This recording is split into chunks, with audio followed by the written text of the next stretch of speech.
I decided to travel the globe in search of ancient wisdom from the world's greatest mystics, and to walk my own spiritual path. For me, travel and knowledge are the new 401k. I'm Scott Whitman, and this is my journey. I am the Seeker.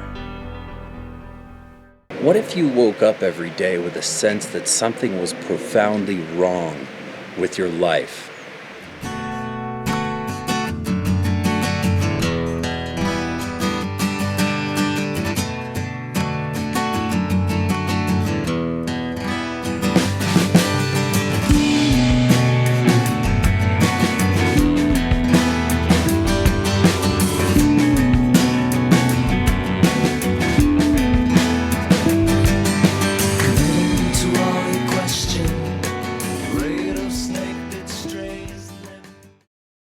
Every year, thousands of tourists come to Peru to imbibe the mysterious jungle brew called Ayahuasca. Imagine that there was some kind of brew, or potion if you will, that existed in the world that could make you think in a completely different way about the constructs of your life, could make you reevaluate your purpose. Ayahuasca, as some of you know from my previous episodes, is probably the thing most responsible for bringing me to Peru and changing my life. I had a lifestyle in America of 80-hour work weeks and putting undue emphasis on material objects. And in an ayahuasca ceremony, I saw that this wasn't really my path, and I sold everything and I moved to Peru. In today's episode, I want us to meet my good friend Scott Light, ethnobotanist and resident of Peru off and on for 7 years.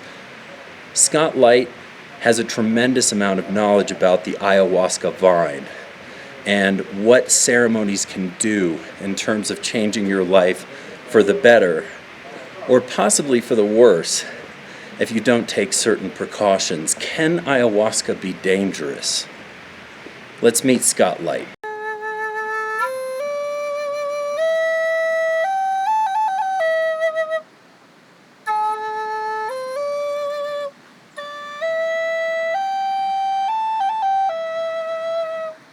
My name's Scott Light, L-I-T-E. I've been coming here since 2010.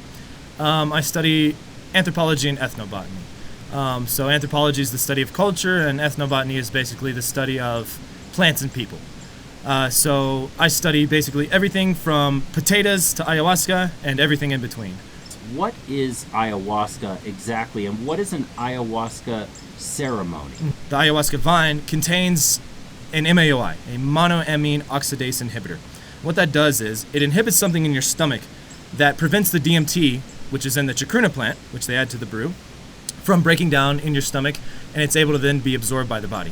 DMT has a psychedelic and entheogenic effect. It causes you to hallucinate, to have visions, it causes you to feel strange, causes all sorts of weird effects.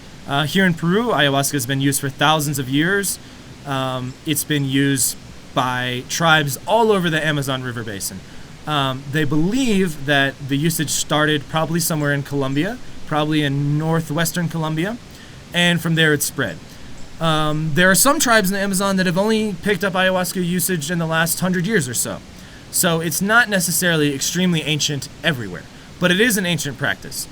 What has happened to you during an ayahuasca ceremony that has so profoundly changed the way you think? So I, a long time ago, would often drink too much, didn't treat others in my life very well, and I'm certainly not perfect by any means now. Ayahuasca is not a silver bullet, will not fix everything in your life instantly.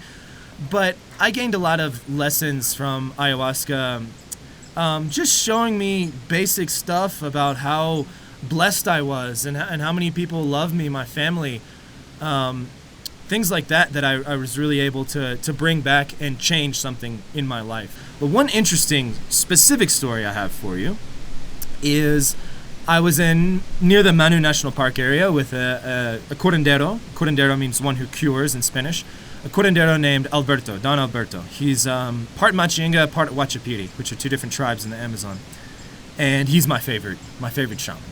And I did a ceremony with him, and the ceremony was getting quite intense, and I felt the presence of an entity behind me. And I didn't see it at first, but I felt that it was the presence of a jaguar. And the jaguar, it wanted to put itself on me, like if you've ever seen a Native American wearing like a skin of a jaguar with its teeth hanging down in front of your eyes and your hands inside of the paws. And when I felt this feeling, I looked at my hands and they were jaguar paws. And the jaguar asked me in a very strong voice, "Do you want the power of the jaguar?" And I got a little scared and I said, "Not right now." And as soon as I said that, as soon as I felt it, it just disappeared. Later in the ceremony, once it was almost finished and it was time to converse with Alberto and tell him the things I had seen and felt, I asked him about the jaguar. Is this a good spirit or a bad spirit? I told him that I said not right now. And he said, "It's a good thing you didn't say no, but you should have said yes, because that was a positive spirit. The spirit of the jaguar was a positive spirit." And he also said, a benevolent entity will not ask you if you would like its power. It will just attach itself to you. Ayahuasca can be dangerous. A couple ways that it could kill you. Now, this is special circumstances. The toxicity of ayahuasca will never kill you. You cannot drink too much ayahuasca and just die from drinking too much ayahuasca. If the ayahuasca only contains the two plants that I was explaining earlier, Banisteriopsis caapi and Psychotria viridis, ayahuasca and chacruna. However, some shamans, to get more kick out of their ayahuasca, or to sometimes they're doing it in a positive way. They want to heal a specific aspect, so they add a plant that's not the traditional two plants. They add another plant, which there's a plant that's a large white hanging or red flower. The scientific name is Brugmansia. It's known as angel's trumpets in the United States and Europe, or here it's known as Floripondio or Toei. This plant can kill you from the toxicity. So if you drink too much of that plant, you can die. Sometimes shamans in the Amazon will mix that plant into the ayahuasca, and sometimes they won't tell the people who are drinking with them. So be very, very careful who you drink it with. A couple other ways that ayahuasca could be dangerous is if you're on other drugs. If you're on antidepressants, such as SSRIs, one of the chemicals in ayahuasca is an MAOI. And if you mix SSRIs and MAOIs, it will screw you up. So the ayahuasca itself won't hurt you, but the mixture of the two drugs potentially can. If you're on antidepressants, if you've been snorting 8 balls of cocaine in your hostel the day before you do ayahuasca, that could cause a problem. So basically, ayahuasca is safe if you research, take the proper precautions, and you do it with a good shaman, a good curandero. Okay, Scott, so how do you feel in conclusion about coming to Peru and doing ayahuasca, or just Peru itself?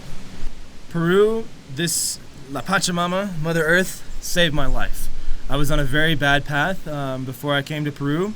I was going to just end up a consumer in bullshit culture, consuming beer and hamburgers and unhappy.